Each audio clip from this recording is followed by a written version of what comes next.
Chapter 92 Pleasant Fields Brother Against Brother. Mrs. Blake stood there, his hoof still pointing at his brother. This time he smiled. I'm going to pay for this? Do you think you can fight me, brother? Remember the last time we fought? Blake smiled. It won't end like that this time, Val. Val chuckled. We'll see. Mrs. Blake cracked his neck to his side. Yes, we will see. Val shot forward, staring to Mrs. Blake. They both tumbled to the ground, both snarling and grabbing at each other. After a few seconds, Mr. Blake ended up on top. He glared down at Val and growled angrily. He brought back his hoof and suddenly to Val's face, causing a small amount of blood to pour out of his mouth. Val yelped in pain, and his horn flared. Before Mr. Blake could hit him again, a large wagon slammed to his side, sending him sprawling to the side. Val jumped and used his knife to launch the wagon at Mr. Blake. Mr. Blake winced in pain and jumped up. He then stumped his head in the oncoming wagon, bringing it down the middle. Now Val noticed a smile. Very good, Darkest. I'd say you've improved. Mr. Blake glared. You haven't seen anything. He then launched himself towards Val, using his wings to give him an extra boost. Val smirked and stepped aside, but Mr. Blake was waiting for this. As he passed Val, he spun, slamming his hind leg into Val's jaw. Val's eyes widened in surprise, and he spun around and grabbed his jaw. Very good, but not good enough. Mr. Blake jumped for his brother. Before he reached him, he flashed out of view. Mr. Blake stopped and looked around, waiting for Val to make him move. Whoosh! Mr. Blake's head shot up and he jumped into the air as a large rock flew past him. He looked up and saw Val on the roof of a building, but he was gone a second later. Come out, you coward! Follow me like a stallion! Mr. Blake yelled out. To answer his question, a barrel flew towards him. He jumped to his side, but the barrel fell and slammed to his side, sending Mr. Blake to the ground. Suddenly, Val appeared in front of him, a smirk in his face.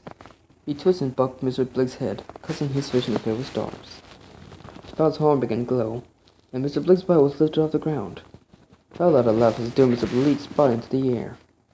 Mr. Blake was tried over his wings, but they wouldn't comply with him. As his body began to fall, Val's horn flared again. He caught Mr. Blake before he hit the ground. He then began to swing Mr. Blake around and around. He then threw Mr. Blake towards the house, causing it to collapse. Yeah, he threw him that hard. Mr. Blake still winced in slight pain. He looked to see his brother laughing. You're still that weak little coat who tries dying from release in a nightmare. As he growled. No, I'm stronger, you fool. I will not let you release him again. Val shrugged. That's what you said last time, but I still released him. And look at what happened. He took over the prince's body and caused to be sent to the moon. Mr. Blake stepped out the room and looked at his brother, a plan forming his mind. So, what's your plan this time? Val smiled.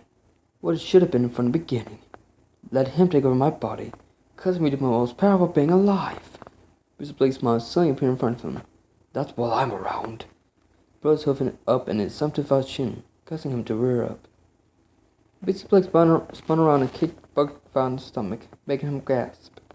He then spun around and stood on his hind legs. He held his hooves in a fine position and began stumbling into Val's face. He stomped one hoof inside of Val's face, while he stumped the other into his snout. Val finally fell back and growled. Before Mr. Blake could act, Val stumped his back legs into Mr. Blake's stomach. Mr. Blake gasped and fell forward, but not before receiving a second kick to the chest from Val. Val shakily stood and jumped on Mr. Blake. He sat on his back and laughed. Too easy. He then began to repeatedly stomp his hooves into Mr. Blake's head. Mr. Blake tried to move, but Val was holding him in place with his magic. Val flew over Mr. Blake's back and stumped the side of a building. Star sat next to his grandfather and held a hoof. Need help, old timer? Mr. Blake understood. I thought I told you to take care of the others. Star smiled behind him. Mr. Blake looked back and see the streets filled with unconscious ponies. Very good. Star chuckled. Now let's take care of him. Mr. Blake smiled. Thanks, George. They both turned towards Val, who was smirking. What are you smirking about? Sark said with a smug look. Val pointed up and laughed. They both looked up, and both their eyes wide open in shock. About to float a house. Yes, a house.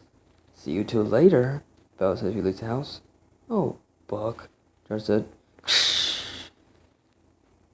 Val looked at the completely destroyed house and smirked.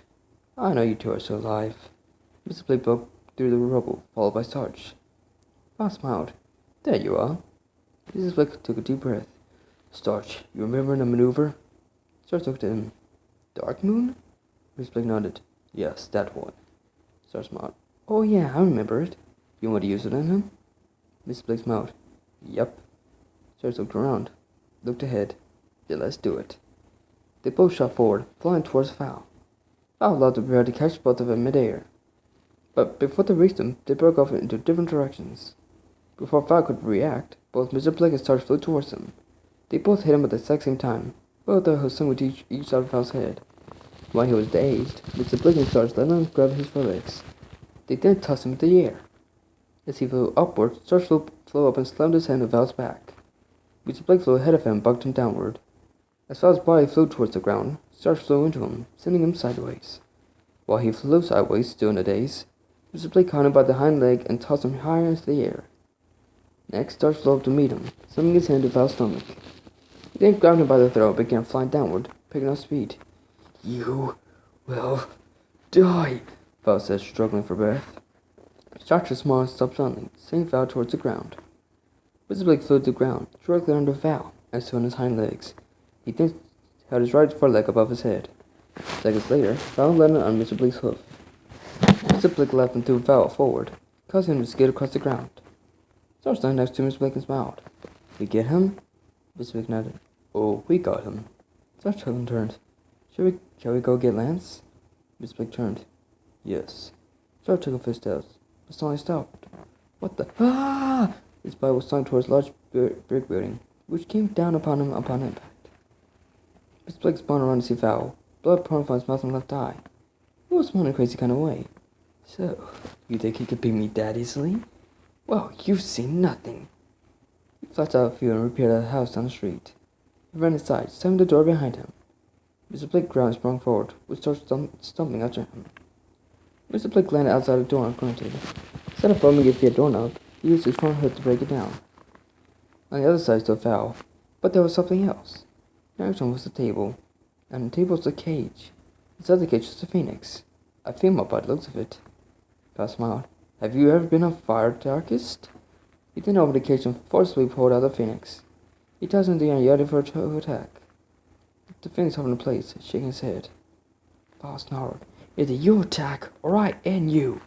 The phoenix squawked in fear and flew towards Mr. Blake. As it neared him, it let out a stream of fire, which hit Mr. Blake's chest. Mr. Blake shrugged out the pain and struck out with his hoof. He swooped down to the phoenix's wing, breaking it. Before the phoenix could fall, he caught into its round. Stupid bird! He then threw it out the door with great force. When he turned back, Fire turned towards him, his arm aimed for his chest. Mr. Blake's eyes widened, but luckily he was fast enough to dodge him. He reached down and grabbed Val's horn. Val scooped down in pain, so Mr. Blake pulled him to his side. Mr. Blake helped Val down to his side. He then pulled his hoof up and stuffed it into Val's face. Val fell to the floor, blood pouring out of his right eye. Mr. Blake sighed and looked down at his unconscious brother. I didn't want to do it, Val. He then broke Val's broken horn in front of his face. Pleasant Fields, Reading Hall. Twilight got through down the hallway, looking for the stairs to the basement. Luna was on the other side of the building, also looking for the stairs. Twilight ran past doors, opening each one, but each one led to an office or meeting room. At the 18th door, she screamed in frustration. Thankfully, she finally found the door, which was at the end of the hallway. Of course. She went down the stairs, which took her around a pillar. When she reached the bottom, she found herself in a small with a single door. Upon opening this door, she saw Lance and Frederick. They were both humans again. How'd that happen? They were both strapped to the wall, but she could only see their chests and heads, as the light in the room was very bright and only showed so much. Lance! She yelled in happiness. Lance looked at him and smiled awkwardly. Twilight. Don't freak out, but Twilight used her magic breath in the room. Lance, I'm so happy you're... She looked on Lance's waist. His pants were unzipped, and Simon's head was bobbing up and down on his... Yeah. Lance began to panic. It's not what it looks like, Twilight. Draco put his head up and turned. Who are you talking to? His eyes widened, seeing Twilight. You! His horn flared, but before he could do anything, Twilight's own horn flared to life. Draco was flung over. He crashed in the ceiling. Before he could fall, Twilight thumped his body on the floor. She then began to slam into every table, chair, and bookcase in the room. To finish, she turned face first into the stone wall. She then ran up to Lance and Frederick. What happened to you two? Fred looked over his side. We'll tell you later. Twilight now looked back to Lance. Let me fix that for you. She then used her mouth to put Lance's memory back in his pants and stuffed up his pants. Really, Lance? What have you gotten yourself into this time? Lance chuckled nervously. Oh, you know, the usual. Charlie chuckled and used her mouth to break their stuff to head them to the wall. Lance fell forward and rubbed his arms around Charlie's neck. I'm so happy to see you, Twi. She smiled and wrapped her forelegs around his neck. I love you, Lance. Lance squeezed her tight. I love you too, Twi. Patrick stoned and rubbed his arms around the two. I love you guys. And Twi chuckled. I didn't know this was a group hug. Patrick laughed. Wave it is now. He gave them a fine squeeze before standing up. Where's Luna? I can sense her. Twi pointed up. Upstairs. Frederick! Luna screamed as she got across the stone floor. Oh, she's right there. Twi said with a chuckle. She then gave Lance a quick kiss and cheek and broke the embrace. Frederick and Luna were in a tight embrace, giving each other a deep, passionate kiss. Lance clapped his hands together. Come on, you two. You gotta get topside before that stallion comes back. Twi shook her head. Don't worry about him. Mrs. Blake and somebody else were fine when you came in here. Lance looked confused. Mr. Blake's here? Twi nodded. Lance smiled. And he's fine, that stallion? Twi chuckled and nodded. Lance began around for the stairs. I got to see this. 3 minutes later, outside of meeting hall, or out the town's meeting hall, looked around. Where are they? Twi, so awesome. I love the mayor. I love her too. I love the sex too. Shut up, Rick. Look over there, Lance. I looked to her downwards, instructing me to look. I could see Mr. Blake breaking down a door with his front hoof. That guy's just pure badass. I began to run toward him, but then I saw a second stallion. This one just as tall as Mr. Blake. This stallion was behind Mr. Blake, looking into the house. Who's he? Doesn't matter. I gotta see this. As I neared, I saw Mr. Blake throw a red thing at the door. The thing jumped to the wall of another house. Once I reached the door, I saw Mr. Blake standing over an unconscious stallion. Holy shit! He beat the shit out of the big-ass stallion. Fucking awesome! Mr. Blake turned and smiled. Lance, good to see you. I chuckled. Good to see you too, Mr. Blake. The other stallion turned and held out both. Nice to meet you, Lance. I'm Sarge, Mr. Blake's grandson. I shook his head, but looked at Mr. Blake. Grandson? He smirked. I'll figure in later. I nodded, but heard a faint sound behind me. I turned to see a large red bird. No, a phoenix, trying to stand. A phoenix! I said and ran over to it. Once I was next to it, I bent down and examined it. Now, how did you break a wing? Mr. Blake, did you hurt this phoenix? Maybe, he yelled back. I started to reach out for it. Come here. He looked at me fearfully and jumped back. I saw him move forward. Don't worry, I'm not going to hurt you. I only want to help. He looked at me and took a step forward. I reached out and grabbed the phoenix by its midsection and gently lifted it up. Don't worry, I have a friend back at Plumfield who can help you with that wing. The phoenix looked up to me and smiled. Smiled? They can smile? I chuckled and carried the phoenix in my arms. Do you have a name? He shook his head sadly. I from my brow. I want to give it a name. Lance, if you give it a name, you'll be attached to it. So, I want to be attached to it. This phoenix is awesome. Just Spark Fun would love it. I smiled. I'll come up with a name. Just give me time. His smile talking to my arms.